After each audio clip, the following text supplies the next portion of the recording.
Hello बच्चों, पिछली class में हम प्रेजेंट टेंस के 4 टाइप्स पढ़ चुके थे। तो आइए आज हम अपनी क्लास शुरू करते हैं और आज का हमारा क्लास है पास्ट इंडेफिनिट टेंस।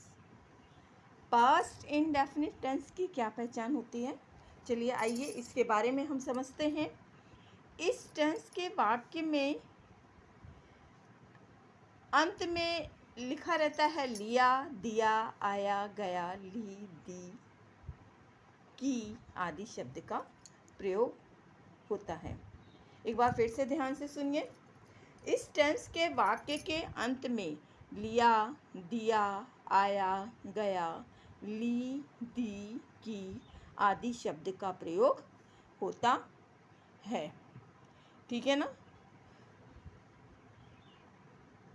लेकिन कभी भी है, हैं, हो, हूँ, था, थे, थी का प्रयोग नहीं होता है। चलिए पास्ट इंडेफिनिट की अफर्मेटिव सेंटेंस के बारे में जानते हैं।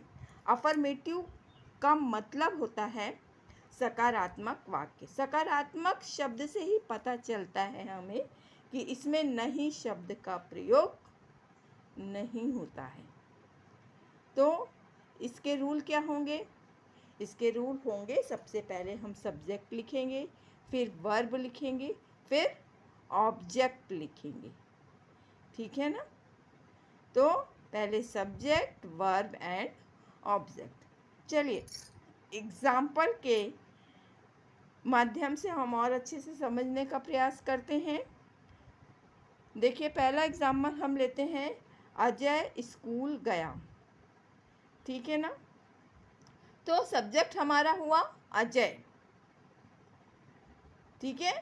इसमें वर्ब क्या है? वर्ब मतलब होता है क्रिया। क्रिया मतलब क्या होता है? काम का होना। तो क्या काम हो रहा है? जाने का काम हो रहा है। तो जाने की इंग्लिश होगी गो और सेकंड फॉर्म गो का होगा वेंट। तो अजय वेंट, कहाँ गया? स्कूल गया।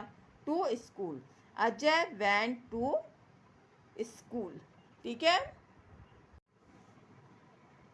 फिर हम नेक्स्ट एग्जाम्पल लेते हैं, उसने एक पत्र लिखा। ठीक है ना। उसने एक पत्र लिखा।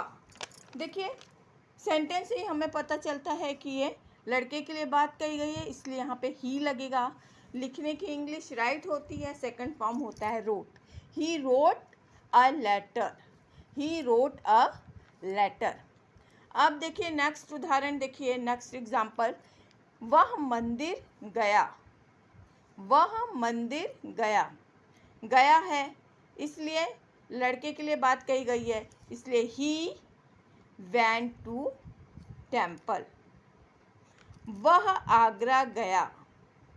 वह आगरा गया। He went to Agra. ठीक है ना। Thank you very much. समझने का प्रयास करिएगा, कहीं कुछ डाउट हो तो उसको क्लियर करिएगा। नेक्स्ट क्लास हम नेक्स्ट दिन लेंगे। Okay, thank you very much.